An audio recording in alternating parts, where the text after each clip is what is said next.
Our next guest, we're talking about Afghanistan, Afghan protesters. Get this, defying the Taliban again today. Don't forget they're 8.5 hours ahead of us over there. So a lot of this took place. It's now late afternoon there right now.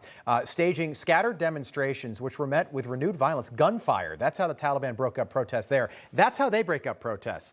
The UN is also warning of a severe food shortage in Afghanistan just days after the Taliban took over control. This while President Joe Biden says no American will be left behind, despite his defense secretary saying we might have to leave Americans behind. Right now, thousands of Americans remain stranded in country. We're talking about civilians as well. Joining us now to talk more about this is veteran and Pennsylvania State Senator Doug Mastriano, back with us on the program. Senator, nice to have you back on. I want to play you a soundbite.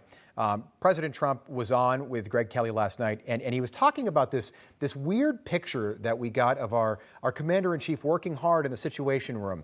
My issue is, first of all, I think the picture was totally stage managed. It was there just for the cameras. He's alone in the room. Take a look, then we'll get some reaction. I think it was just a set-up picture to try and show that he's working, and he's not working. And more importantly than not working, what their thought process is wrong. The whole group of them, they don't know what they're doing. And whether you think in terms of Dunkirk or whether you think in terms of so many other bad thoughts, we have thousands of potential hostages sitting there. Our military left, and now we're trying to get our military back there.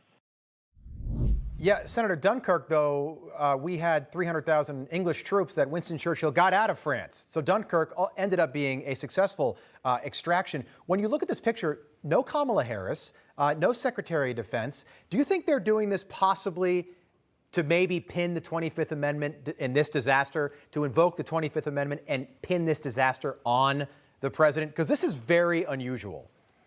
It is really bizarre. I have no idea of the intention of that picture. So he's on vacation, for 6 days before we hear a peep out of him as the Afghan country collapses. And then we get this pitiful picture of him alone at a desk, ostensibly working. I don't see people working there. Where's any staff around him? Surely somebody can come in there and have a conversation with him. But doing a Zoom call with various interest groups around the world here, it shows weakness. It shows that he's out of touch. It shows he doesn't know what's going on. And clearly his statements between him and General Miley and other people in his administration are out of touch. They're contradicting each other. And so basically they cut and ran. They didn't realize it was going to be such a catastrophe, although any captain in the Army would know it'd be a catastrophe. And then, like, the Keystone Cops are running in there and trying to fix things. And what's even embarrassing, our British allies have sent 2 liaison officers over to our folks at Bagram Air Base to keep an eye on us and make sure we don't kind of run a second time. There's a lot of lack of trust there.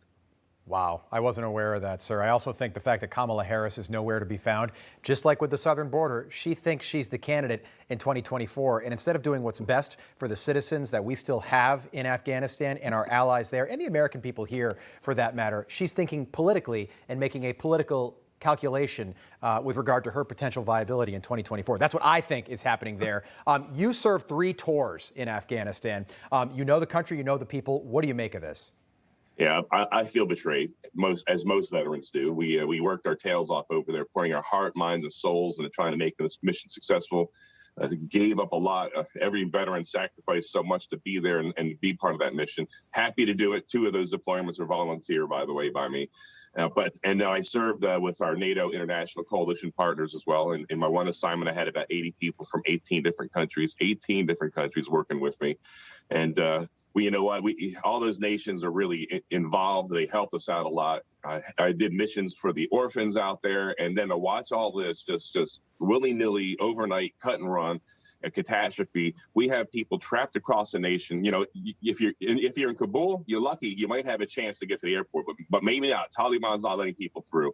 The United States is sitting at the airport not doing anything. The British and French are actually sending out patrols to pick up foreign nationals around the city to try to get them to the airport.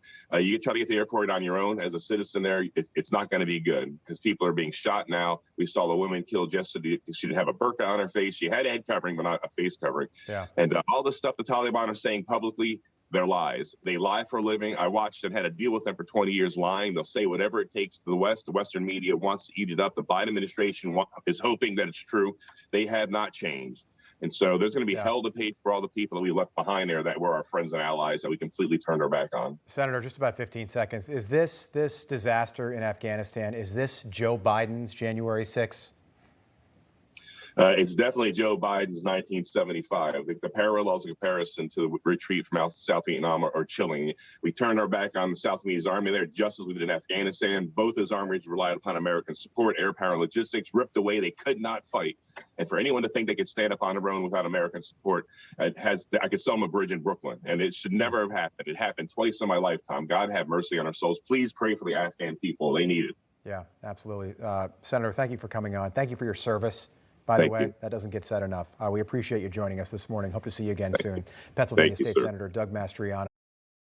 Hey, I'm Rob Finnerty. Thanks for watching. If you enjoyed this video, please join the conversation in the comments below. Don't forget to subscribe, too. Hit the bell icon to be alerted to breaking news. And remember, there's a whole lot more on Newsmax TV, America's fastest growing cable news network. Newsmax TV, where real news for real people.